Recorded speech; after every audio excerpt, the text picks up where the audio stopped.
What's up, Clemson Nation? What's up, TTC? Guys, a little breakdown, a little talk about the Georgia game.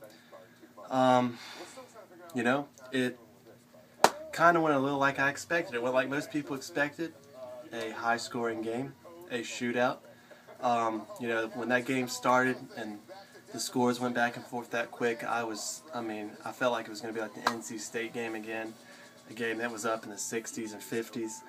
But luckily, the defense did step up a few times, and the defense, it showed improvement. Like when we had those 6 drives in a row of just absolutely shutting down Georgia's offense, I really started to get confident. We had not had that much success against a good offense for that amount of time in a couple of years, and it felt good being able to get that much pressure on a veteran offensive line and a veteran quarterback and stuff like that. But obviously, Georgia's offense was too good to hold them the whole time. But still, we have to cut down on the long plays, because we can get anybody to third down all the time. But once it gets to third down, our defense normally just falls apart. But at least for a little bit and for long enough, we held on there. Offense went about like I hope it would. Boyd didn't make many mistakes. The screenplay, like I said, we saw so many teams running that screenplay this opening weekend, and Clemson ran itself a few too. Georgia couldn't stop it.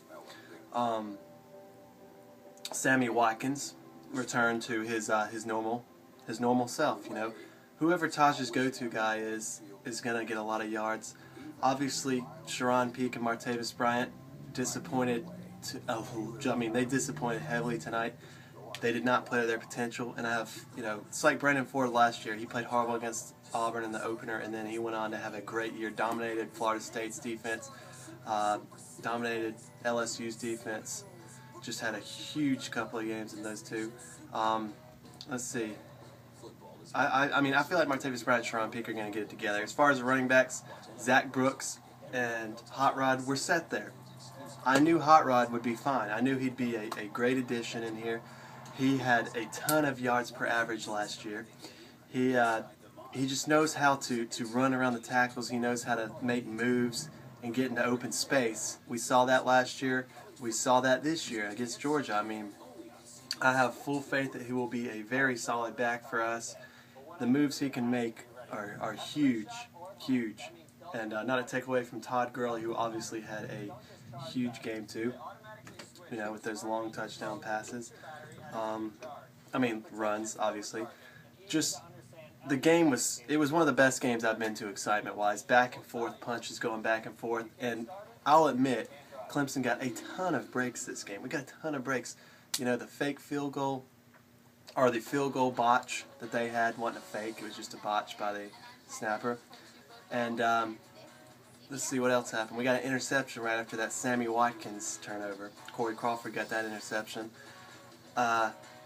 The Sammy Watkins thing with the muff he had, it was obviously a tough ball to get to, and it was in a crowded area, but there's no excuses to drop that. You're a veteran coming back here. You have to make that. We got Humphreys in there, who's our hands man on return, and he made up for that. He didn't have any drops. Defensive-wise also, Vic Beasley, I told y'all, he's undersized, but he got 2 sacks. He got the pressure in the second half. We got pressure there. The first quarter is the only half where we gave up chunks and chunks of yards at will. The defense really, really stepped up, and we're not going to play another offense that good we're not going to play another offense that good, period, but we're not going to play another offense anywhere near that until we get to Florida State. That'll be at home too, which is going to be huge for us. But we still have some sleepers. We still have some sleepers coming up. NC State, they lost their quarterback. I saw that. They lost their quarterback for the year. So that'll be interesting to see how they can... they had a decently impressive game, but they lost him for the year. Let's see who else we got before Florida State. We got Syracuse. They didn't look overly impressive against Penn State. They have no offense. And I can't remember who else we have before Florida State. I'll have to check back and see if we have any other decent teams. I think we have Wake Forest. We have Wake Forest before Florida State too. And we got to take it one game at a time. South Carolina State this week.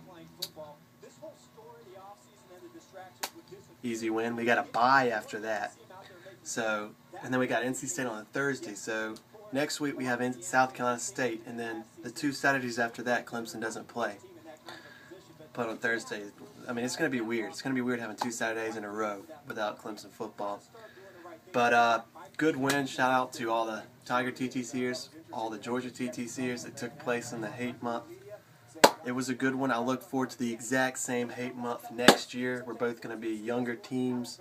We're going to have new starting quarterbacks, new starting running backs, for us at least, not for y'all. It'll be a good one.